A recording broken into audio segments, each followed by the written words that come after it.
नमस्कार दोस्तों, इस वीडियो में आपका स्वागत है। जितने भी बच्चे डीबीटी का प्रिपरेशन कर रहे हैं उसमें एक सिलेबस का पार्ट आप देख सकते हैं। यहाँ पर मैं स्क्रॉल कर रहा हूँ, नीचे देखिए, यहाँ पर लिखा हुआ है fundamental of X-ray, NMR and cryoelectron microscopy. तो बहुत सारे बच्चे इस पार्ट को छोड़ के चले जाते हैं और यहाँ से इतने इजी क्वेश्चन पूछता है जिसका कोई लिमिट नहीं। आपको बहुत डिटेल में पढ़ने की जरूरत नहीं। इसके बाद अगर डिटेल में वीडियो चाहिए तो आप टेक्निक का नाम नीचे लिख दीजिएगा, तो मैं आपका इस specific technique X-ray, NMR and cryoelectron microscopy इसके ऊपर हम वीडियो अलग से बना दूंगा। बट आज जो वीडियो रहेगा, जो सारे बच्चे स्किप करते हैं और नंबर नहीं मिलता उसको स्किप करने की जरूरत नहीं पड़ेगा। 5-6 मिनट में आपको समझा दूंगा। और यहाँ से मोस्ट प्रोबेबली क्वेश्चन आता है। आपका लक बहुत खराब होगा तो डिटेल में पूछेगा, but most of the time ऊपर से क्वेश्चन पूछा जाता है। अगर थोड़ा बहुत आइडिया होगा तो आप क्वेश्चन करके आ सकते हैं, आपका ज़्यादा पढ़ने की जरूरत नहीं पड़ेगा।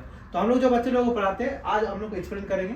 जैसे यहाँ पर है X-ray, NMR and cryoelectron microscopy for determination of the biomolecular structure. तो फिजिक्स केमिस्ट्री सुनते बच्चे डर जाते हैं, डरने की जरूरत नहीं। मैं ऐसे चीज बताऊंगा जहां से क्वेश्चन आता है। और जितने भी एग्जाम पहले CSIR, आपका CUET, PG, GAT भी, DBT, यहाँ से क्वेश्चन पूछता है। तो जो बताऊंगा वो नोट डाउन करके रखिएगा। और वीडियो अच्छा लगे तो लाइक कीजिएगा, सब्सक्राइब कीजिएगा और दोस्त लोगों के साथ शेयर जरूर कीजिएगा। ठीक है, तो मैं स्टार्ट करता हूँ। पहले जो मैं बताऊंगा एक्सरे के बारे में। तो ये तीनों जो टेक्निक बताया गया, x ray, NMR and cryoelectron microscopy, ये एक्चुअली होता क्या है, इसका मेन पर्पस क्या है। तो तीनों टेक्निक का मेन पर्पस जो होता है, ध्यान से सुनिएगा, मॉलिक्यूल का स्ट्रक्चर को फाइंड आउट करना। मतलब मॉलिक्यूल का स्ट्रक्चर फाइंड आउट करना मतलब क्या कहना चाह रहा है कभी यहाँ पर, तो कभी ये कहना चाह रहा है कोई भी पॉइंट को, अगर घर का कोई भी पॉइंट को नोट डाउन कर लीजिए 0, तो एक्स, वाई, ठीक है, और जी डायरेक्शन में आपका 3 डायरेक्शनल होता है, 3D बोलते हैं हम लोग इसको, राइट। जो आप सामने बुक पढ़ते हो 2D में है, लेकिन हम लोग जो स्ट्रक्चर देखते हैं वो 3D में। हम भी यहाँ पर खड़े हैं तो 3D में। तो ये तीनों कोई भी मॉलिक्यूल होता है, आपका अमीनो एसिड हो, आपका प्रोटीन हो। सपोज मैं मान लिया कि आपका CO और NH आप सुने होंगे, तो CO NH में लिखा हूं, तो 3D स्पेस में उस पर्टिकुलर एटम का कोऑर्डिनेट क्या है, ये हम लोग ये इस टेक्निक के थ्रू निकालते हैं। ऐसे करके जितना भी आपका एटम है मॉलिक्यूल के अंदर, आपका जितना भी, अगर मान लिया 100 अमीनो एसिड का मॉलिक्यूल है और उसमें अगर मान लिया कि एक अमीनो एसिड में आपका 20 एटम्स है, तो 20 एटम का क्या कोऑर्डिनेट है, एक्स, वाई, जी, ये हम लोग स्ट्रक्चर डिटरमिनेट करते हैं एक्सरे, एनएमआर और क्रायोइलेक्ट्रॉन माइक्रोस्कोपी थ्रू।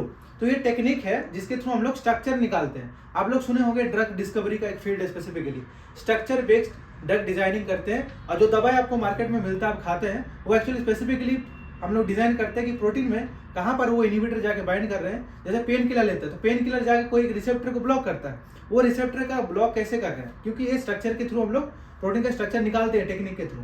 तो यही हम लोग निकालते हैं कि ऑक्सीजन का कोऑर्डिनेट क्या है, कार्बन का कोऑर्डिनेट क्या है, नाइट्रोजन का कोऑर्डिनेट क्या है।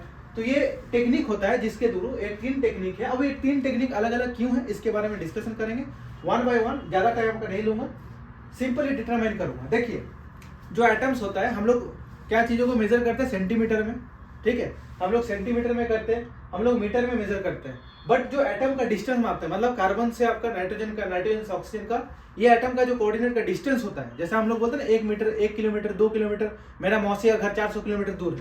तो आप अगर कार्बन को अपना घर मान लो और हाइड्रोजन को मौसी का घर मान लो, तो आपके और मौसी घर में डिस्टेंस कितना है, वो मॉलिक्यूलर लेवल में मेजर करने के लिए हम लोग जनरली एंगस्ट्रॉम नहीं तो नैनोमीटर इस्तेमाल करते हैं। बुक में पढ़े होंगे आप लोग। तो ये नैनोमीटर और एंगस्ट्रॉम जो होता है आपका स्पेसिफिकली, ये एंगस्ट्रॉम का जो नैनोमीटर होता है, ये एक्चुअली मेजरमेंट होता है। तो कुछ चीजें आपको ध्यान रखना है जो क्वेश्चन पूछेगा। देखो, पहले तो होता है कि आपको, अगर मैं बोल रहा हूँ 1 एंगस्ट्रॉम, तो 1 एंगस्ट्रॉम मतलब होता है 10⁻⁻10 मीटर। ये कुछ चीजें आपको ध्यान रखना पड़ेगा। 1 नैनोमीटर अगर लिख रहा हूँ तो 10⁻⁹ मीटर होता है। अगर 1 माइक्रोमीटर लिख रहा हूँ तो 10⁻⁻6 मीटर लिखेंगे, और वही 1 मिलीमीटर लिखेंगे 10⁻³ मीटर लिखेंगे। ये सब पैरामीटर क्यों बता रहा हूँ, ये पैरामीटर बहुत इंपॉर्टेंट है, क्वेश्चन आ जाता है, ठीक है। तो डीबीटी का अगर एग्जाम दे रहा है तो ये सब चीजें आपको आना चाहिए फर्स्ट ऑफ ऑल। अब मैं बता रहा हूँ कि ये टेक्निक क्या होता है। तो ये एक्सरे, एनएमआर, क्राइलियम, तीनों में स्ट्रक्चर को मेजर करने के लिए अलग अलग इलेक्ट्रोमैग्नेटिज्म वेव को हम लोग मेजर, मतलब टेक इनटू कंसीडरेशन लेते हैं। जैसे मैं इसको पहले पोज दे रहा हूँ, सिंपल ये बता देता हूँ।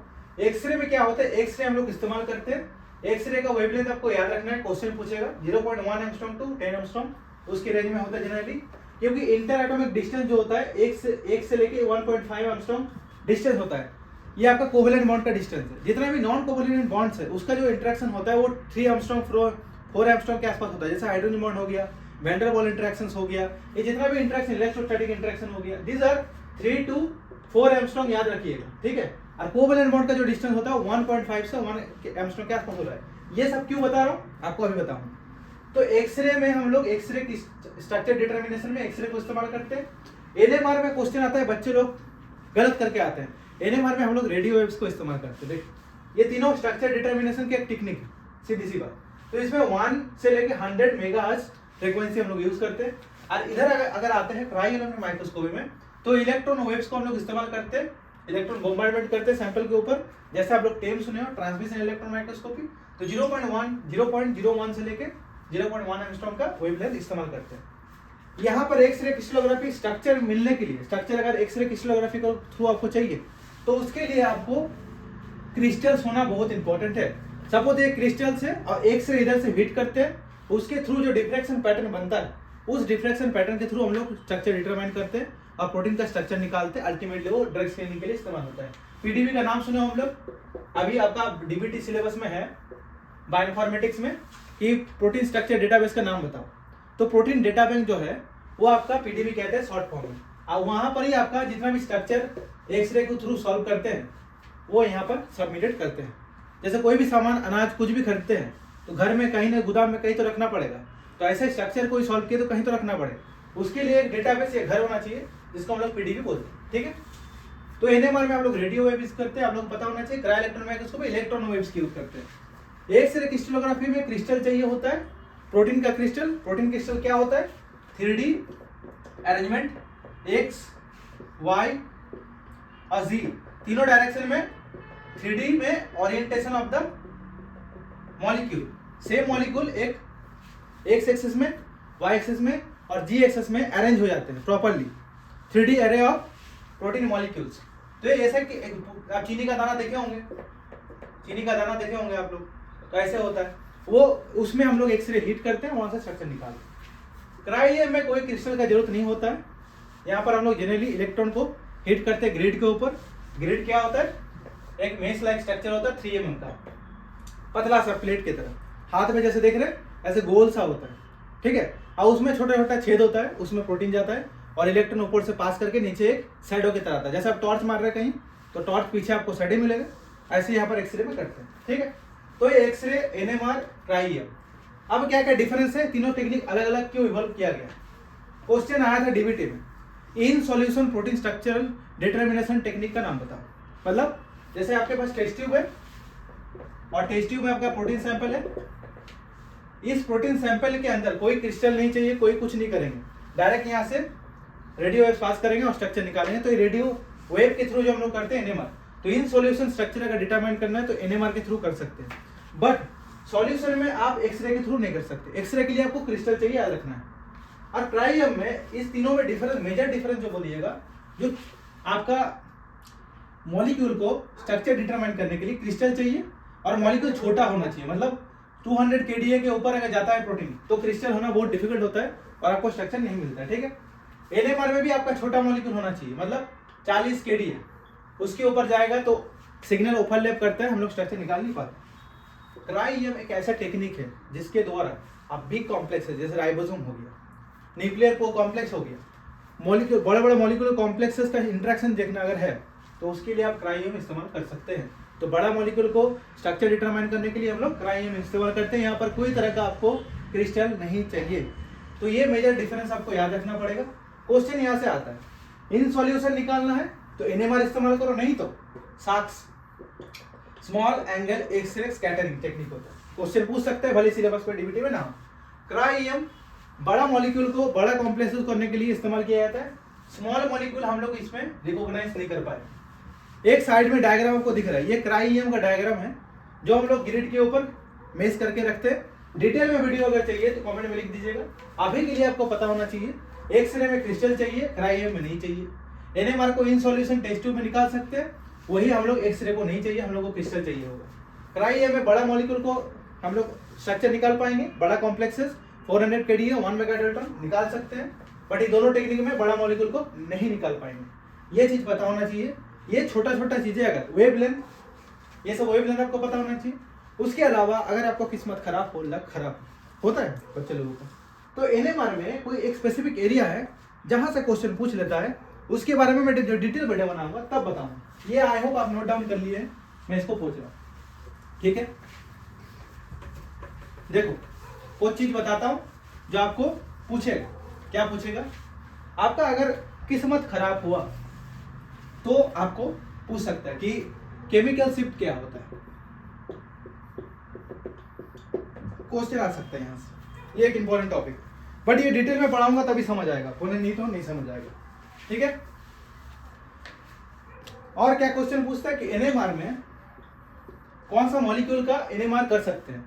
वही मॉलिक्यूल कर पाएंगे जहां पर ऑड नंबर में रहेगा एटॉमिक नंबर। इवन में अगर होगा तो नहीं कर पाएंगे, इसीलिए हाइड्रोजन 1 अगर है तो हम लोग इसका स्ट्रक्चर डिटरमाइन कर पाएंगे। अगर इवन में होगा ये तो हम स्ट्रक्चर नहीं निकाल पाएंगे एनएमआर के थ्रू। आपको ये याद होना चाहिए। ठीक है, उसके अलावा आपको वर्क फ्लो पता होना चाहिए कि वर्क फ्लो क्या होता है। तीनों टेक्निक का वर्क फ्लो पूछता है। क्या वर्क फ्लो पूछेगा?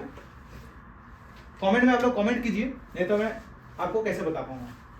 देखो एक्सरे में क्या होता है, ये अगर सैंपल है, मान लिया, ड्रॉ करके दिखाता हूँ। एक्सरे यहाँ से छूट रहेगा, बीम यहाँ से जा रहा है, यहाँ से पास करेगा, यहाँ पर डिटेक्टर होता है, यहाँ पर क्या होगा? डिटेक्टर होगा, तो यहाँ पर हम लोग को इमेज मिल जाएगा। ये क्रिस्टल है हम लोगों का एक्सरे के थ्रू।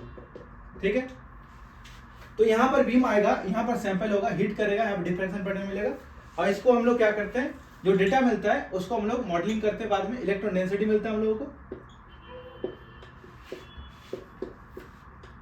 क्या हो गया पेन को? इलेक्ट्रॉन डेंसिटी मिलता है, बाद में इसको मॉडल बनाते हैं। मॉडल मतलब आपको स्ट्रक्चर दिखता है।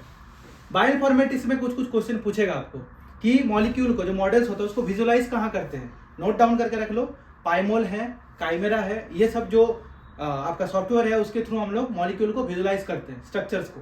तो काइमेरा एक जरूर पूछ सकता है, यूसीएसएफ काइमेरा पूछ सकता है, पाइमोल बोल सकता है, रासमोल बोल सकता है। ये सब सॉफ्टवेयर का नाम होता है जिसके थ्रू हम लोग को ये स्ट्रक्चर। उसके अलावा और क्या टूल पूछ सकता है कि क्राईएम को स्ट्रक्चर सॉल्व करने के लिए क्या हम लोग इस्तेमाल करते हैं टूल। तो क्राईएम अभी एडवांस में चल सकता है, पूछ सकता है। रिलायंस बोल के एक सॉफ्टवेयर होता है जिसमें हम लोग प्रोसेस करते हैं। क्रायो स्पार्क है, क्वेश्चन पूछ सकता है, इसलिए मैं लिख के बता दे रहा हूँ। बाकी इसका डिटेल में वीडियो अच्छे से बताऊंगा, ध्यान से बताऊंगा और धीरे धीरे बताऊंगा। बाकी जो चीजें मैं अभी जो आपको बताया वहां से क्वेश्चन पूछता है कि क्राईएम में बड़ा मॉलिक्यूल, एक्सरे में मीडियम काइंड ऑफ मॉलिक्यूल, और इन सॉल्यूशन में अगर स्ट्रक्चर निकालना तो इन्हें इस्तेमाल करते हैं। ये सब बेसिक चीजें, वेवलेंथ, ये सब क्वेश्चन पूछेगा। क्या क्या चीजें इस्तेमाल करते हैं क्वेश्चन पूछेगा। और लास्ट में एक क्वेश्चन जरूर आप यहाँ पर क्लास में ले जाइए जो आपको पूछा जाएगा, डी ब्रॉगली इक्वेशन के बारे में पढ़ना है। और उसके साथ साथ ब्रैग इक्वेशंस, जो एक्सरे हम लोग क्रिस्टलोग्राफी करते हैं, एक्सरे क्रिस्टलोग्राफी करते हैं, वो ब्रैग इक्वेशन के माध्यम में करते हैं। जो ब्रैग लॉ होता है ना, मतलब बोलिएगा मैं नहीं बताया था, देखिए पूरा वीडियो में बता दिया, क्वेश्चन आएगा। ब्रैग लॉ को, प्रिंसिपल को इस्तेमाल करते हम लोग एक्सरे क्रिस्टलोग्राफी में स्ट्रक्चर निकालने के लिए। इसके बारे में अलग से वीडियो बनाऊंगा। ब्रैग जब एक्सरे पढ़ाऊंगा तो आपको अलग से ब्रैग लॉ बता दूंगा। एनएमआर का अलग से वीडियो होगा, क्राईएम से अलग से होगा, तभी बनाऊंगा जो आप कमेंट में लिखिएगा। ठीक है, दोस्त लोगों के साथ शेयर कीजिए, लाइक कीजिए। पूरा वीडियो देखने के लिए प्रेम पूर्वक, आदर पूर्वक, तहे दिल से आपका बहुत बहुत धन्यवाद दोस्तों।